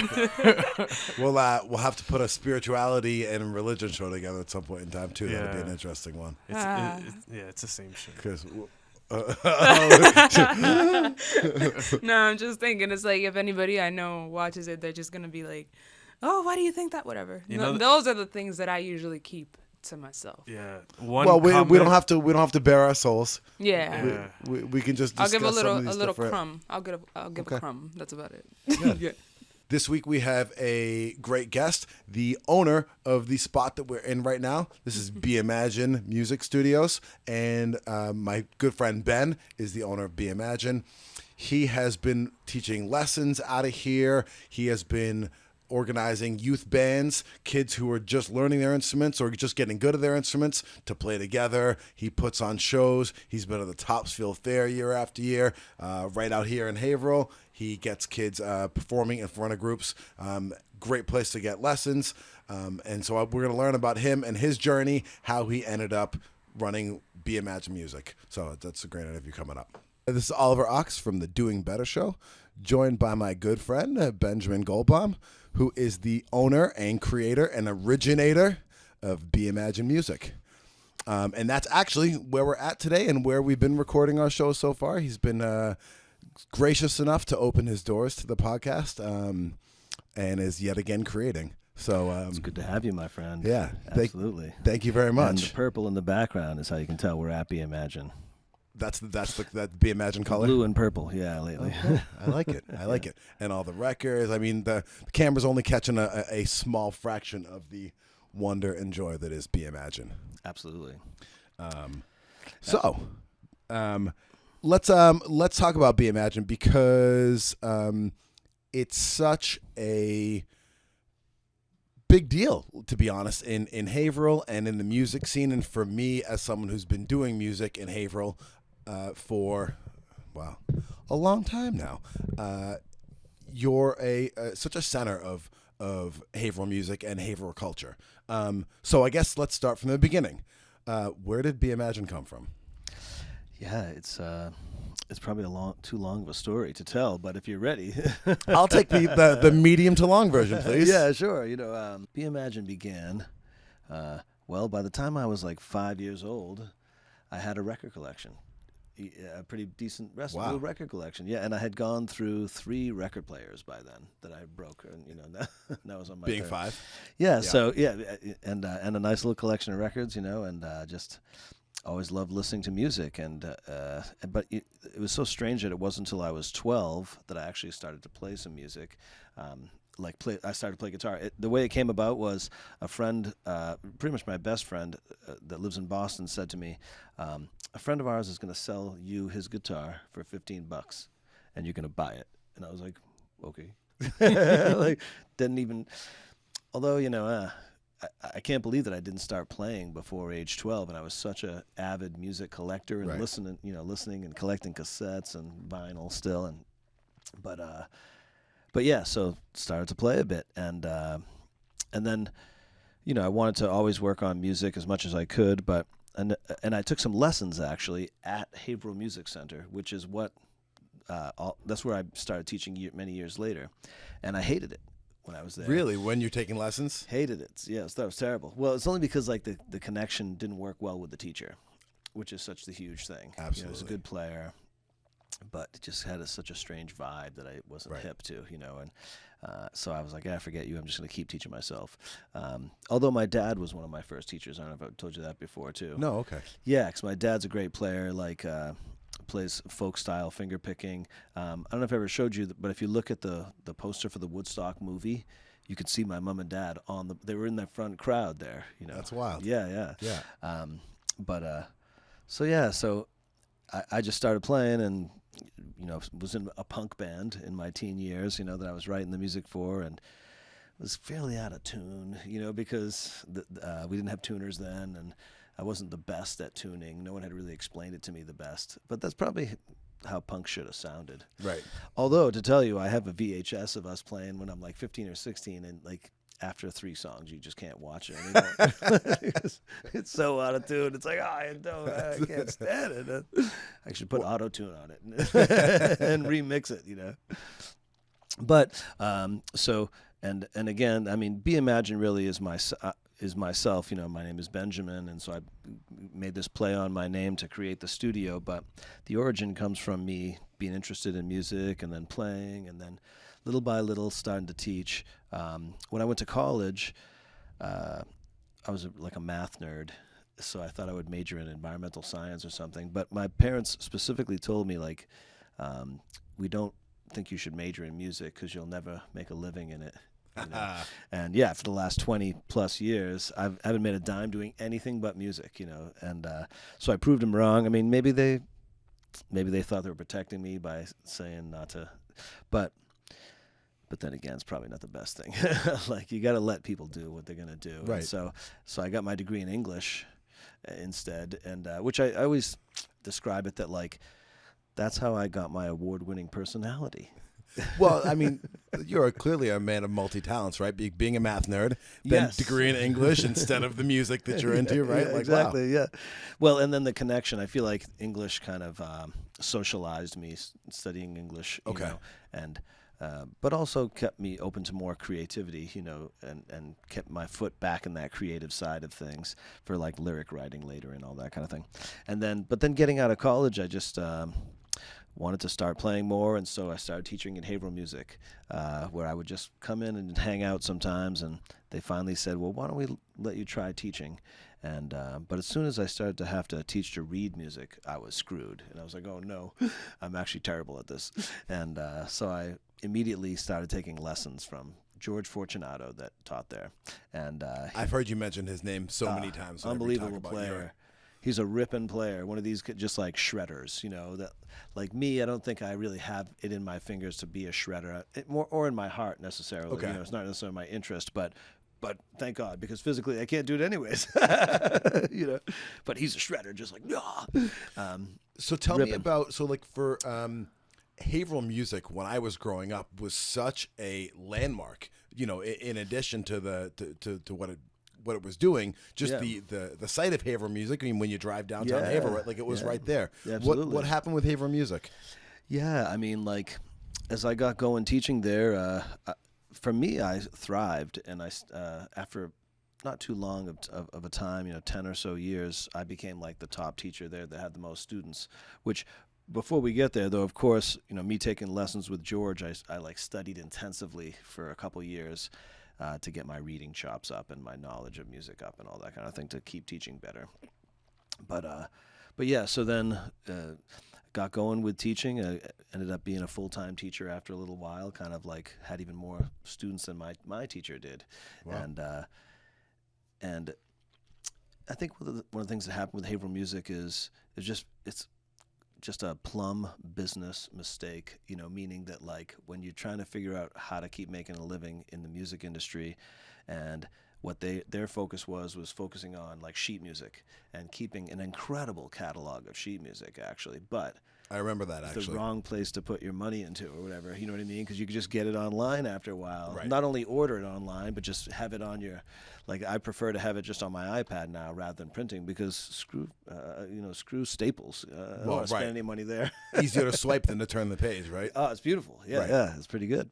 But I did have the honor of this one afternoon, actually, as you know, towards the end of when I was teaching at Haverhill Music before they closed, where the original owner, his name was Pat Kiley. By now he was like 75 or so years old, and known as a really great piano player who could read sheet music like we can read books. Like you could put a piece of sheet music in front of him, you know, classical piano piece, and just could read it even if you've never played it before. It was a monster. And he once caught me on the street and said, "Hey, Ben, I just want to tell you that what you're doing right now is the best thing happening at Haverhill Music Center." And I was just like, just so floored by it, because it was a combination of my lessons. But then I started this band program, like a youth band program, which that got started because I had So you started that at Haverhill Music? That started at Haverhill Music. Oh, yeah. I didn't realize that. Okay. Yeah, and so Be Imagine was at Haverhill Music at first. It was like just a fun name for my youth band program. And when was this in?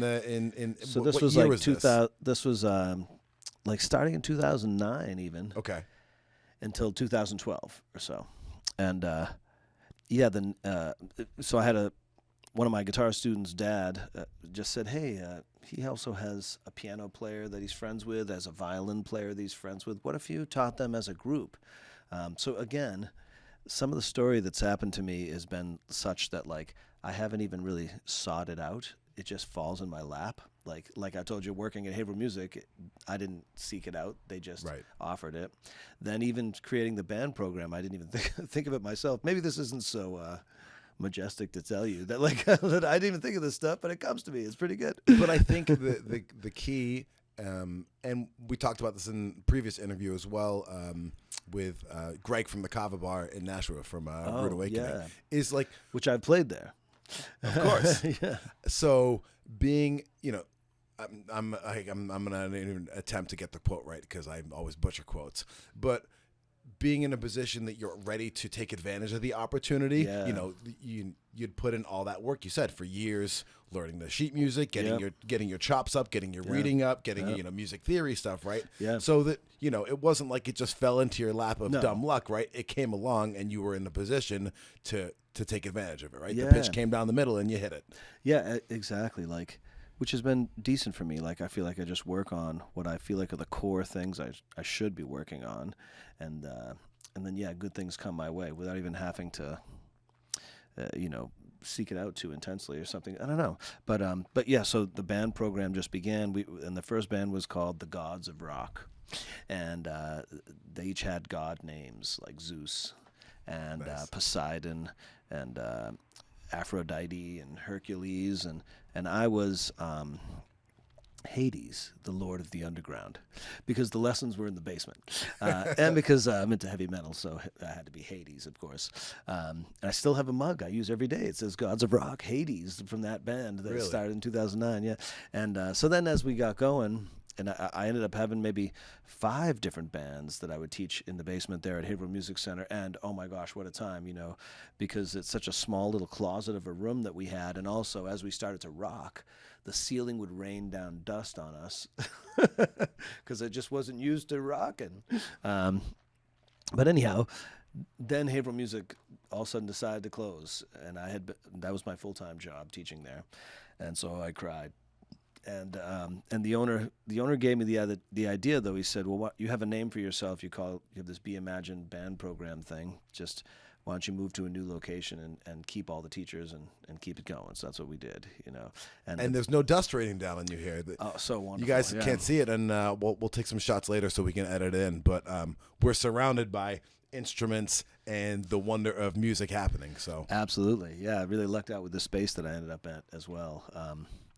You were here when we first tested it to see if it was going to be okay to play loud enough. Yep. And no one was upset about it, so we've been rocking here for 10 years ever since, And then the Be Imagined name, though, it came about in a kind of a strange way where in the earlier days of Facebook, I still felt kind of weird about having my identity out there and people be able to like Google you and see what you wrote on Facebook and things. And I think I Googled my name once and I could see right away all of my Facebook happenings. And I was like, oh, this isn't cool. So I was like, I need a code name on Facebook. Back when you didn't, because nowadays it's like you have your regular name on Facebook. Right. You wouldn't have a weird name, but yeah, that's when I changed my first name from Benjamin to Be Imagine.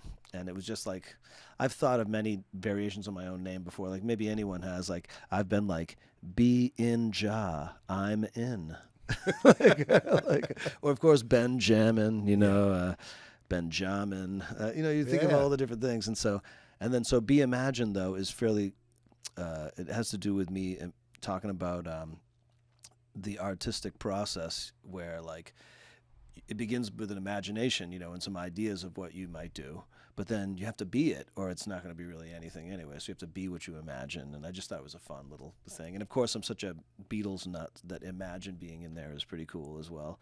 And actually, you know what? I had another friend years ago that her uncle had this saying. He would be like, be, do. And so when I made up Be Imagine, I was kind of thinking about his saying as well, And I think it's great because you're such a teacher. Like even in band practice when we're playing, like you just take on this like a very just the role of a teacher, right? You're always in that mode when you're ready to break things down for people and explain it. And I think. But also try to make people comfortable too or something and not be too didactic about it. Right. And then to draw the strengths out of people. You know what? When I was young, I think that was one of the first things I noticed when I was playing music with other people that one of my biggest skills was not even necessarily to be a great player. It was just that I could draw better things out of the people I was around. Right. I noticed that early on. Like my first band, the other 3 players didn't even play their instruments, and we were like, "Oh, let's just start playing your instruments," and here we go.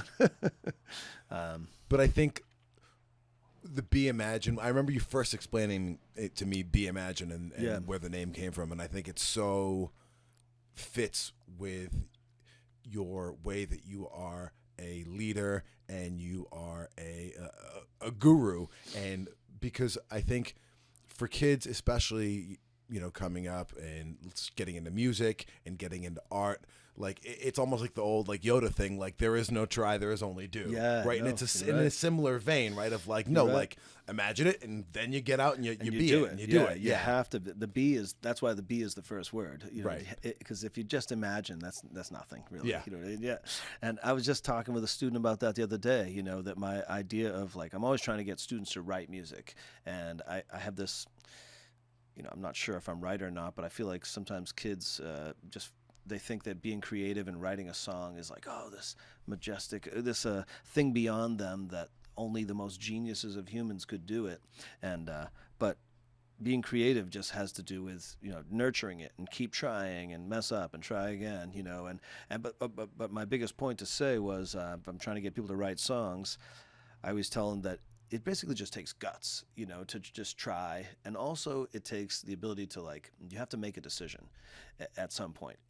Because if you're sitting around and you have a million great ideas, but art really comes from making that decision. You know, I'm playing a G chord right now, and that's the chord, and whatever, you know, and then I'm going to D, and I've decided that, and now the lyrics are this, you know, and that's how you really, you know, take those steps, which Be Imagine is kind of, you know, fits along with that, you know. Absolutely. For sure, yeah.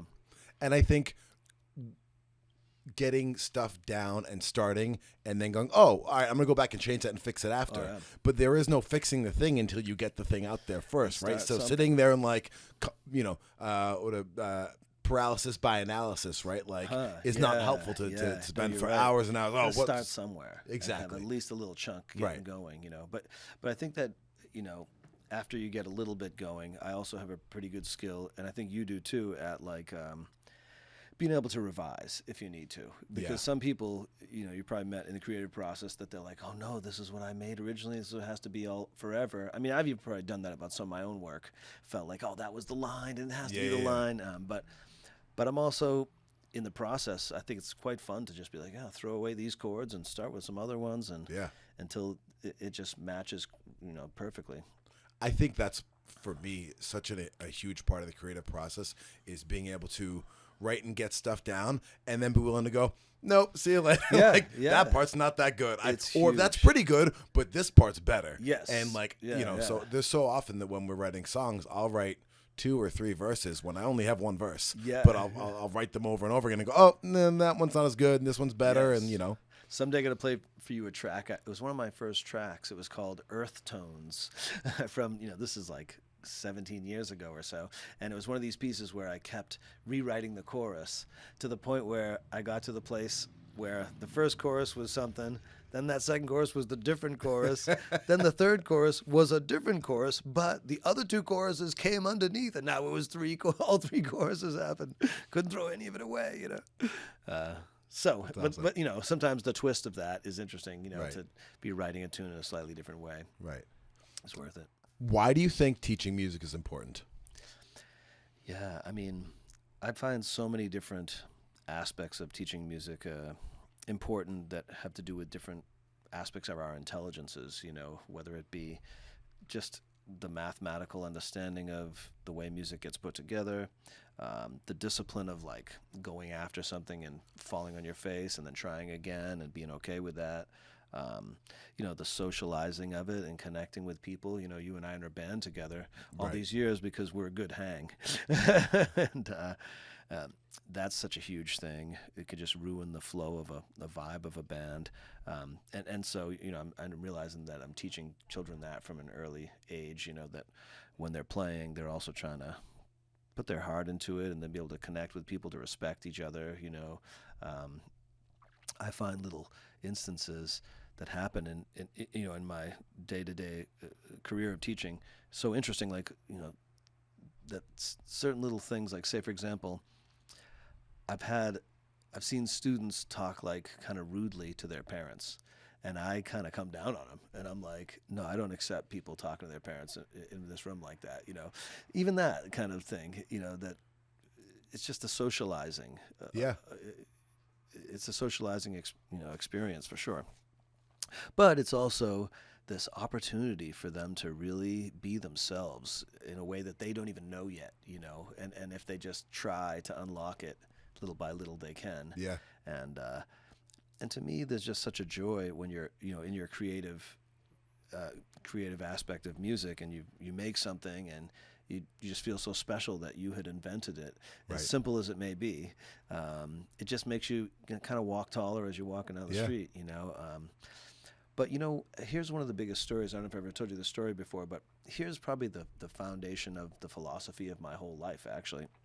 So I was about 3 years old, I think, 2 or 3 years old, and it's at a family thing or whatever, and my mom was like yelled at me for something. And And in a way, and I was so upset about it. But it was the type of thing she yelled at me for. It was one of those things I could tell that I hadn't really done anything wrong. It was an unjust moment of a parental. Yeah. And so I was I'm a very sensitive kid, and so I, kind of sulked over into the corner or something, and then after a few minutes, though, she came over and found me and really just came down to my level and genuinely, like, acknowledged that she had made a mistake, actually. And she apologized, and I felt that, like, wow, this person has that was like the biggest example of life to me, is that's somebody that was humble enough to admit their mistakes and make it right again. So music is exactly like that, just making mistakes, just dealing with your mistakes and knowing that they're going to happen, but finding a creative way to solve those problems, and to psychologically soothe yourself too, and not be too upset with the self. But like in that moment, my mom was like my biggest hero of all time, especially because she wasn't just my mom, she was like my friend, Right. And so that's how I look at it with these lessons as well. These students so often become such a close friend, Right. Because they can tell that I'm honest with them. And if I make a mistake, I'll apologize, and I'll own up to it. I also, in high school, I had a couple of instances. I'll just tell you about one, though, that was really great, which was in calculus class.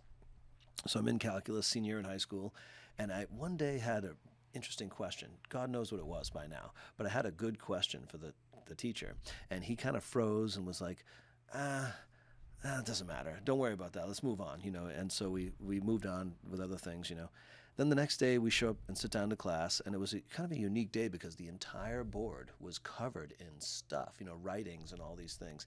And he was like, I actually just wanted to tell you guys about this little thing, da-da-da. And he spends all this time going through all this stuff on the board. And all of a sudden I realized, this is my question from yesterday. But he's such a turkey that he doesn't have the ability to be like, hey, folks, Ben asked a pretty good question yesterday. I didn't know the answer. I did some research. Let's share it. Here we go. Check it out.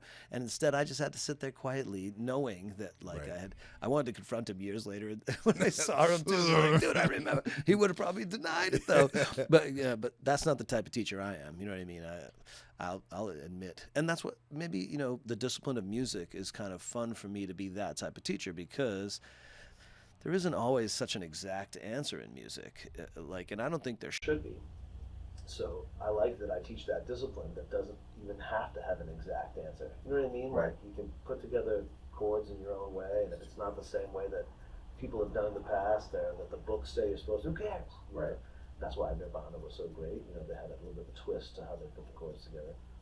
So it kind of fits me pretty well. Yeah, I think there's so much to what you said there, and I think the value of music in the creative process and in teaching life lessons, like you're talking about, right? Like, again, the ability to try and fail and then get better and try again, the importance of discipline as it relates to everything we do in life. Like, there's so much there, and I think this community is so lucky to have you teaching that to the kids. It's fun, man. I think one of the things that came to my mind with what you're talking about as well is like, it teaches us more also about like the long-term and short-term goals or gratitude that we have.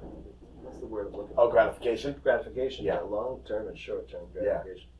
And so, of course, being a kid, it's harder to think of long-term, and even harder these days, right? Right. But as I'm coaching them with it, I can talk to them about how, trying to teach them about that the long-term does exist. Even if you can't tell that you're going to be able to get there, just trust me and take these little steps,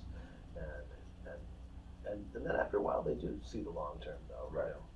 Which is pretty cool. Yeah. But of course,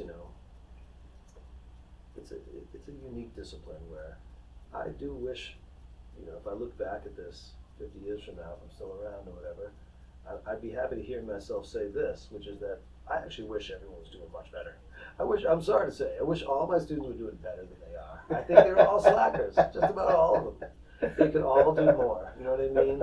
Listen, kids, practice. And you know what, even if it's not just practice, like, what if it's at least just be involved and, like, be more creative, with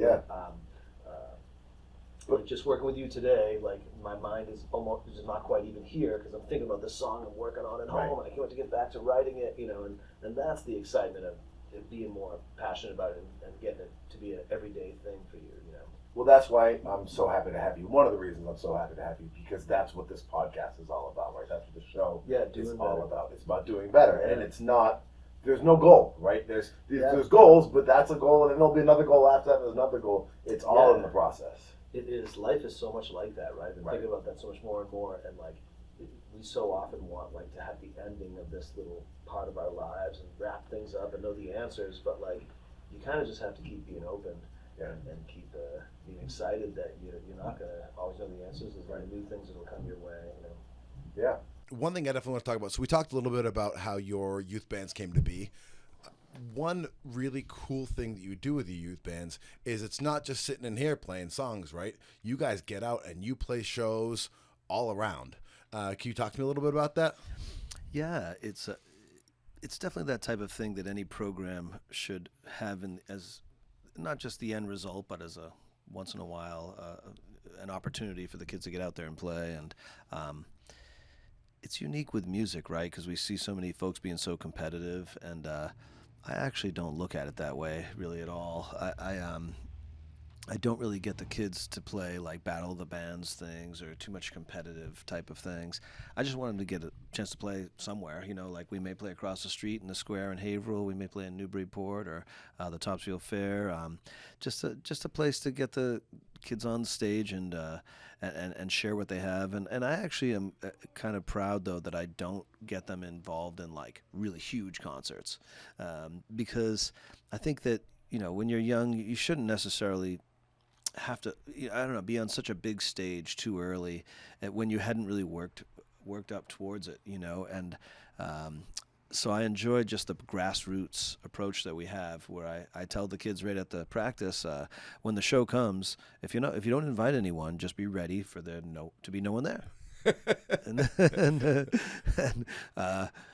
It's more like trying to get them to understand the reality of like, because you and I are gigging musicians all these years and we know what it's really like. And we played gigs where there's no one there. Yeah. And we played gigs where we've just told everyone we knew. And, you never know, you mention it at the dentist or something and the dental hygienist shows up. You never know. You just tell everyone and then hope some people come.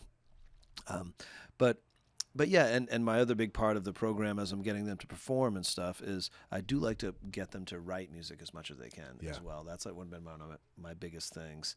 I think it's what I've found, it's one of the best ways to unify them, because if they're all picking different cover songs and they like different styles, it's really difficult to get them all totally excited about what they're doing. But once they've written a song together, now they're all on that same page and it just brings them together better than ever. Right. And so I get such a huge kick out of that.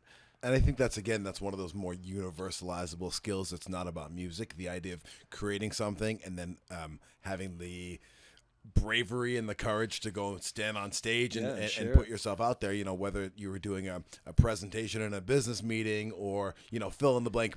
It could be 1,000 different things that's a generalizable skill for. Absolutely. Even if it's just being on a podcast like this behind just the two of us in a room, but still, hoping that maybe a number of folks will enjoy this and to be able to express yourself and put yourself out there somehow. It's not easy. It takes like some discipline and some guts, like we're saying, Absolutely. But yeah, I'm really happy to be able to get an opportunity for the kids to play in local concerts and things. And I'd love to see it grow a bit more. I think that we're getting to a place more and more in like the understanding of music and pop culture that sometimes kids I don't think are aware that this could even be something they could do. Yeah. But then when they see that it's possible, it's like, oh, this is so cool. I can play the drums or I can play the bass or sing in a band. It's great. So you've also been, in addition to putting on shows, you've been fairly active in the community. Whenever there's a community event, I tend to see you getting involved. How did that come about? Is that something that you've been doing from the very start, or is that something you had to work into? Yeah, I've worked towards it more and more. Like when I was at Haverhill Music, I did notice that they didn't have much of any involvement in the community, and so I've just connected in small ways, like being involved in the Haverhill Chamber of Commerce, mostly so that I could get an opportunity for the kids to play as part of their events and that kind of thing. So, and I'm always so interested in just, local music, of course, too. Right. Like we had that Haverhill Art Walk event this past Saturday where my students performed. And then after we were done performing, I stuck around for another couple hours and just enjoyed like great punk bands. The Grubs played at Johnny Earthquake. I still have it in me that like I just love music, so I like to soak it up as much as I can. But I also like to try to keep connected with any local business that I can. Whether it be local food businesses, that get to know me because I want to eat there all the time. I want to support Haverhill, or just any type of local business in Haverhill. I have such roots in Haverhill that it's Right. fun to try to keep as connected as I can. And it's so important. We talked about this. We talk about this extensively on the podcast, but everything is getting conglomerized, and everything is corporate and top down, and it's so easy just to sit and be a consumer and not get involved and watch all the things that are important in the community wither away, and because that's what happens if you don't get involved and you don't support the local businesses and you don't get out into the local events. That's exactly what happens. And you don't have enough of enough local creativity, enough of a community of creativity. What are you going to just trust big corporations to tell you what it's about to enjoy art, or something? So I enjoy that I still, with my social media presence through Facebook, Instagram, or what have you, it's still just very grassroots. Like I've never had anyone tell me what I should do or how to post properly or whatever, and I don't care. I just like to post whatever I can post from the heart. I mean, to be honest, sometimes it takes a lot of pushing myself to keep doing it because it's not my natural tendency to want to put myself out there very much, and talk about myself or share pictures of myself. So, so I got to push myself to do it, and but it's worth it, because I feel like I just want to keep the buzz going of what this studio is all about, which is not just a band program, but there's 8 of us teachers teaching piano and guitar, bass, drums, saxophone, flute, clarinet, trumpet, trombone, all the brass instruments. So I just really like to keep helping all these teachers thrive as well. It feels like more of a collective thing than just me. So those are all things that people can come to Be Imagine and learn? Yes, absolutely, yes. And people of all ages? Yes, yep.